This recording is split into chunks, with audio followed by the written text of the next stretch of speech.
Olá pessoal, tudo bem? Eu sou a ABC e o Luiz. Estamos aqui para continuarmos interpretando a Bíblia, produzindo para você um comentário falado das Escrituras. Deus me deu a graça de criar um método de interpretação que eu chamo de interpretação seletiva. Por quê? Porque neste método, durante todo o tempo, a gente trabalha com seleção.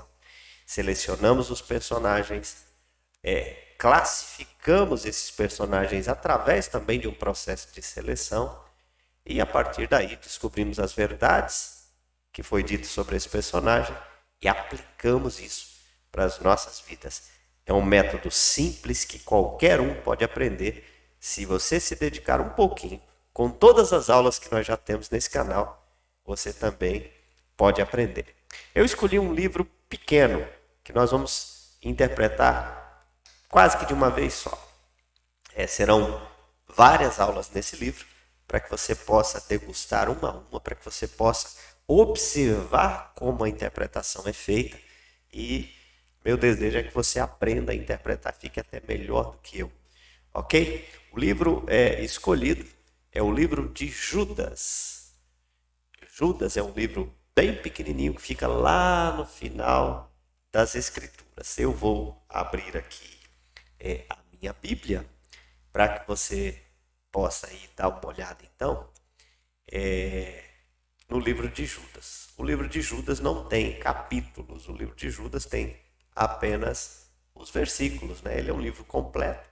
Então nós temos aí 25 versículos, tá certo? Aí 25 versículos.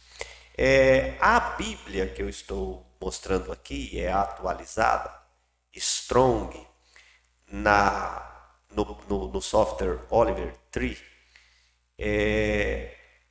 vai nos dar várias cenas. Por exemplo, está sugerindo que de 1 e 2 é uma cena, é uma introdução.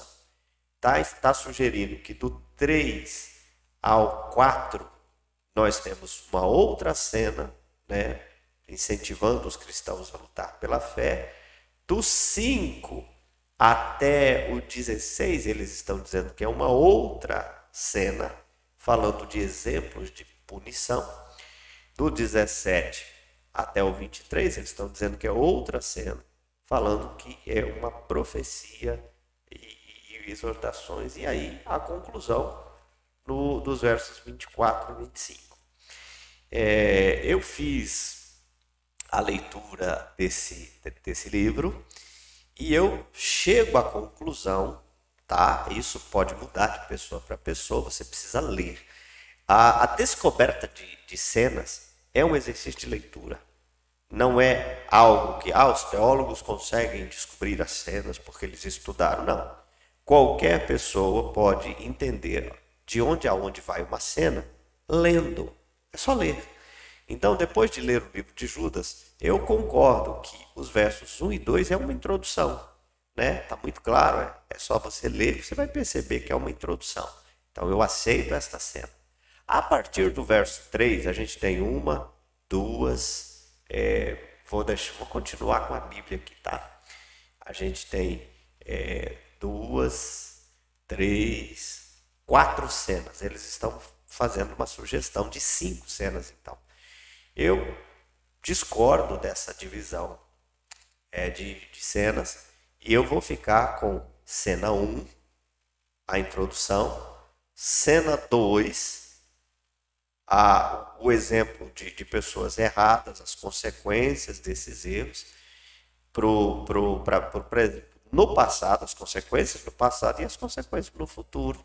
Então, a cena 1 e 2, a cena 2 3 a 23 e concordo com a cena 4, que é uma conclusão, aqui chamada de doxologia, né? Mas eu concordo com esta conclusão. Então, na minha opinião, nós temos 3 cenas nesse livro e, analisando o texto, eu acredito que você vai concordar muito mais comigo. É mais fácil quando você analisa textos menores, né? É mais fácil de fazer o exercício. mas eu não gosto de cortar a ideia, né, pelo meio. Eu gosto de contar a história toda. E para mim a história toda começa no 3, quando o autor vai chamar a atenção dos irmãos para um problema que estava acontecendo, que era a infiltração de pessoas que não tinham o Espírito Santo de Deus, mas que estavam influenciando a igreja. Então ele vai falar dessas pessoas, vai dizer o risco que no passado essas pessoas correram, as consequências para a vida delas, vai falar o que a igreja deve fazer em relação a isso, certo? E as consequências para o futuro dessas pessoas. E ele vai depois terminar a carta, voltando-se novamente para a igreja nessa conclusão. Então, ele inicia dando uma saudação para a igreja, trata de um assunto completo e depois termina fazendo algum... É tipo uma oração, um desejo que ele tem para com essa igreja. Ok? Dito isso, feito essa análise, vamos voltar aqui. Então, eu vou abrir aqui a minha tela de exercícios, né? Eu gosto de usar o Microsoft Word. Deixa eu aumentar aqui para vocês. Então, está aqui cena 1, C1, Judas 1 e 2. O texto já está aqui. Vamos copiar o texto, certo? Copiei o texto e vou trazer para a área onde eu vou fazer o meu exercício de seleção. Trouxe o texto para cá. Deixa eu diminuir para ficar melhor, né? Então tá, trouxe o texto para cá. E agora vamos, eu já deixei algumas coisas que eu preciso fazer, né? Que é descobrir o exercício climático e explicar por quê.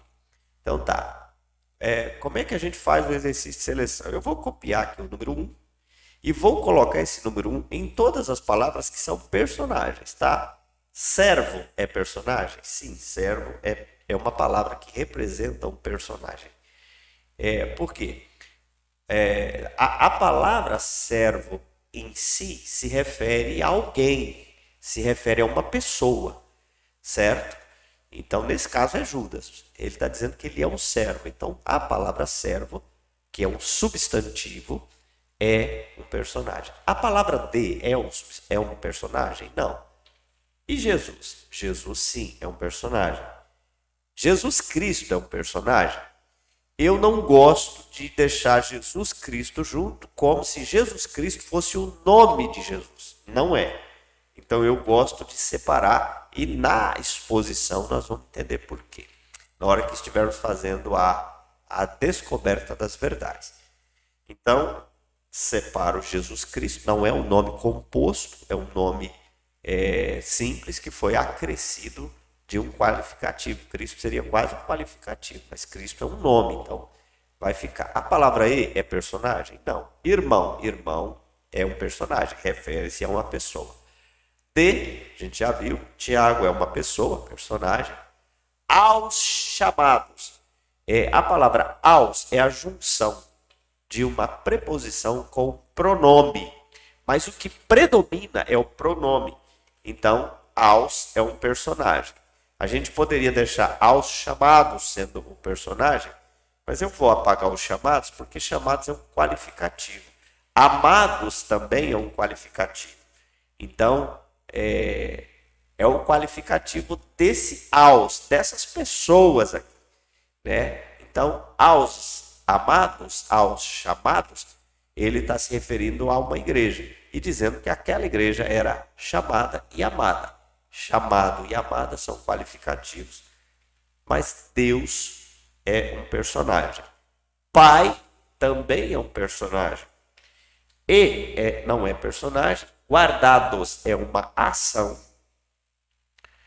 Em Jesus, Jesus é um personagem e Cristo é um personagem. Terminamos a análise. Vamos contar quantos personagens temos aqui. 3, 6, 9, 11. 11 personagens no verso 1. Vou copiar a palavra 2. A misericórdia é um personagem, tá? Eu vou até deixar o A para dizer para vocês que praticamente quase todas as palavras que começam com A, O, as e os são personagens, tá? Por exemplo, a paz e o amor. Então, misericórdia, paz, amor são personagens. Vos é uma palavra que representa personagem. Olha, vocês, a igreja. Então, são personagens. É um personagem. Sejam é ação, multiplicados não é personagem. Então, terminamos com 4 personagens no verso 2. Qual que é o versículo climático desta cena? O versículo climático é o que contém o maior número de personagens. Aqui tem 4, aqui tem 11, então o clímax é o verso de número 1. O que eu vou fazer? Eu vou vir aqui na minha Bíblia, que está aberta aqui do lado. Vou copiar o verso de número 1 e vou colocar aqui, certo? Não preciso disso. E está aqui, clímax do texto, verso 1. Vou justificar o clímax. Além de ter o maior número de palavras, o clímax traz alguma informação, então eu justifico essa informação. O clímax do texto apresenta o autor da carta, os destinatários e o que Jesus faz por eles. Pronto. Por que esse verso é um clímax? Porque ele contém o maior número de personagens. Mas, além disso, ele traz informações importantes para a cena. Quais informações? A identificação do autor, dos destinatários, né? Não localizando os destinatários, mas qualificando os destinatários, e o que Jesus faz por esses irmãos. Pronto, terminamos a análise do texto. Essa aula vai ficar bem curtinha. Eu paro para tomar uma água e a gente volta. Então para fazermos a próxima fase, que é o nosso exercício de classificação. Fica comigo, volte para a sequência dessa aula, ok? Deus abençoe e nos vemos daqui a pouco.